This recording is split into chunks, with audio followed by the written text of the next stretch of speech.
How to disagree in a meeting and keep the connection. Good morning, my name is Paul Simons from Big Vision Life Coach. How to disagree in a meeting and keep the connection. Imagine your employee comes up to you, finally whips up the nerve to come to speak to you in your office. He knocks on the door and then he comes in, he sits down, and while he's sitting there, he says, "Boss, I would like a pay rise. I really deserve a pay rise." How do you respond? Do you say, "What? I disagree. Of course you don't deserve a pay rise. You haven't done all these different tasks that you're supposed to do." No, you would never, ever do that, because what happens when you do that? All of a sudden, the employee in front of you will shut down his communication. He stops listening to every word that you say. And what he's doing is he's going into the back of his head and he's thinking of a counter argument as to why he does deserve a pay rise. It's very similar to just like you punched him in the face with your words, and now the relationship is starting to get tarnished, it's starting to break down. So how can we disagree with the employee, yet at the same time keep the connection, keep the relationship healthy and moving forward? What we do, we use something called the agreement frame. And this is how it works. The employee comes in and, "Boss, I deserve a pay rise. I really deserve a pay rise." So now your response is you say, "Yes, John, I appreciate that you deserve a pay rise and you would like to get a pay rise. I hear what you're saying." So when you say those words, John, sitting there, he's still open. He's receptive to what you're going to say next, because you haven't shut down his communication by disagreeing. You appreciate what he's got to say, you've heard what he said, and John knows you've heard what he said because you just repeated it back to him.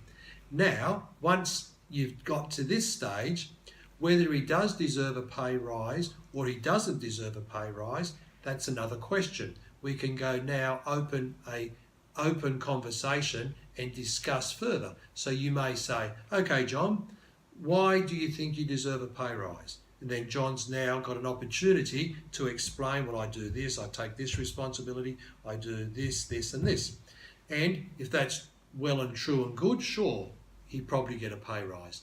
Now, if you already know in your head, as soon as he comes in and he says those words, "I need a pay rise, I deserve a pay rise," but you really know John's behaviour in the workplace and he's not performing, he's not doing his task, he's not doing these different things that he should be doing, you just still respond in such a positive way. "Yes, I understand, you appreciate, you want to get a pay rise.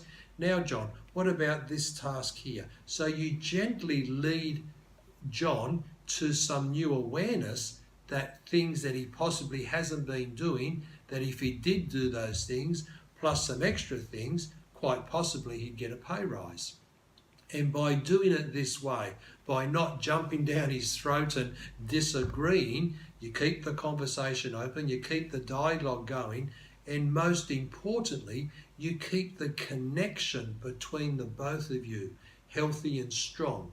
Because the last thing we want as an employer or even an employee with your own managers, your own staff, you don't want to have this angst, this fighting, all these problems, because in the workplace it's tough enough as it is. So we really want to keep connection with everybody, yet sometimes we have to disagree, and there's a way to do it, and it's using that agreement frame. And some of the key words we can use is "I agree." Another one is "I respect." Or the one I just used is "I appreciate." So use those words, and that keeps the dialogue open, keeps the conversation open, keeps the person in front of you open and receptive to go deeper into the conversation while keeping the connection very healthy. What you don't say are three other words. You don't say "I disagree."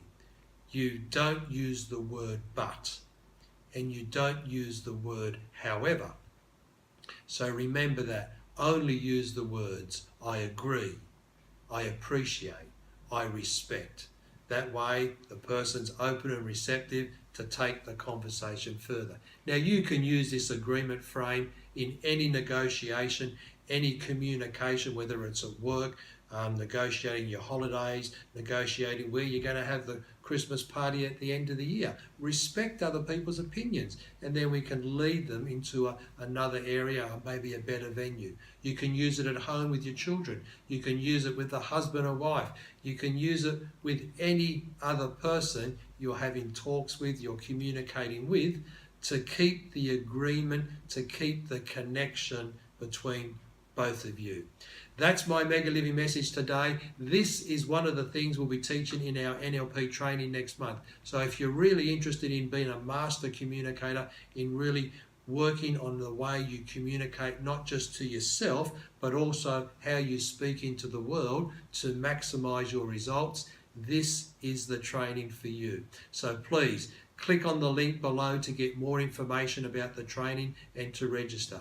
Now that's the message today. If you like the video, please click on the like button down below. Also, if you like to share the video, click on that share button. And if you haven't subscribed yet, hit that red subscribe button. Have an awesome day. Talk to you next time. High five. Bye for now.